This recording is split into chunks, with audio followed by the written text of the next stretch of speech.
Bonjour, bonsoir la famille, j'espère que bino ça vous a bien, biso pendambe azobatela.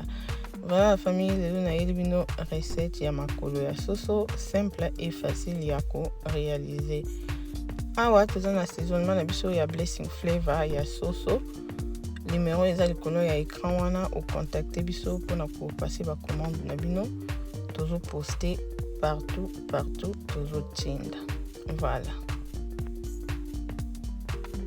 Awa tolingi tobanda ko assaisonner soso na biso, tozi assaisonnement na biso ya soso ya blessing flavor totie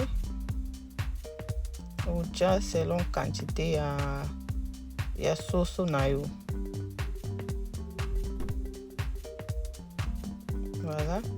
Après tobandi obalola na sali nanga juste assaisonnement oyo, mais okoki na okobakisa eloko lingi, so olingi obakisa tangawi, so olingi obakisa soki ai ndenge kaka eloko ata so oza na assaisonnement eloko nyonso oyo olingi omoni ko olingi osepeli kobakisa okoki kobakisa, ozo oblige te kaka osala ndenge nga na saleli.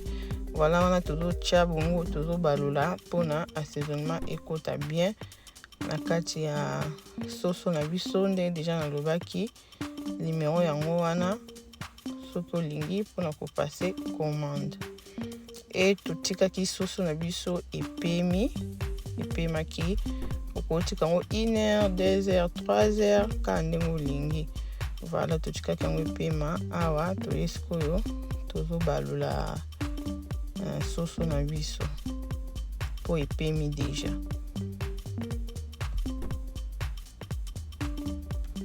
Awa totiaki mafuta na biso na moto echauffe deja, tolingi sikoyo tobanda kokalinga soso na biso. Tobandi kokalinga soso na biso.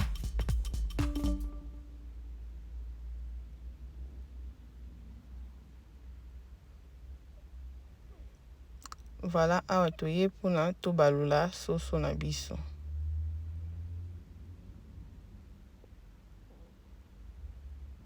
Tobaloli soso na biso ponga mosusu pe bela. Et voilà, résultat na biso ya soso na biso yango oyo ezalaki accompagné na salade et puis na makemba. Koli yango na ba chips ka ndenge olingi. Vraiment simple et facile mpona ko réaliser recette na biso ya makolo ya soso ya kokalinga. So sepeli na vidéo, commenter, aimer, partager et kobosante ko s'abonner na chaîne na biso, ko activer cloche de notification pour rater à chaque fois to poster biloko. Nzamba lola abatela bino tokutana mbala sima.